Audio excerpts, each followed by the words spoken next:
నమస్తే YouTube family. ఈరోజు ఈ చిన్న రెమెడీ ఎవరి కోసం అంటే చిన్న పిల్లలకి ఇప్పుడు వింటర్ సీజన్ కదండి, ఫుల్ కోల్డ్ అవుతుంది కదా, వాళ్ళ కోసం అన్నట్టు చాలా యూస్ఫుల్ ఉంటుంది. తప్పకుండా అయితే ట్రై చేయండి. నేనైతే మా బాబుకి 6 months నుంచి పెడుతున్నా, బాగానే వర్క్ అవుతుంది. ముందుగా వీడియోలో చూపించిన విధంగా 3 తమలపాకుల్ని తీసుకున్నాను.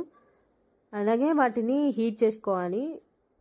పక్కన ఒక చిన్న గిన్నెలో కొబ్బరి నూనె తీసుకున్నాను. కొబ్బరి నూనెలో కొంచెం ఒక చిన్న హారతి కర్పూరం బిళ్ళని నార్మల్గా చేతితోనే మెత్తగా చేసి యాడ్ చేయండి దాంట్లో. అది కొంచెం మెల్ట్ అయిన తర్వాత ఇందాక ముందు హీట్ చేసుకున్న ఆకు ఉంది కదా తమలపాకు, దాని మీద లైట్గా అప్లై చేసుకొని ఆ మూడు ఎందుకు తీసుకున్నానంటే, ఒకటి ఎదురొమ్మును అంటారు కదా, ఛాతీ మీద ఒకటి, బ్యాక్ వీపు మీద ఒకటి, అలాగే ఒకటి తల మీద, అట్లా 3 పెట్టండి. నైట్ మీ బేబీ పడుకున్నాక పెట్టండి. ఇలా ఒక 3 days చేయండి. రిజల్ట్ మీకే అర్థమైపోయింది.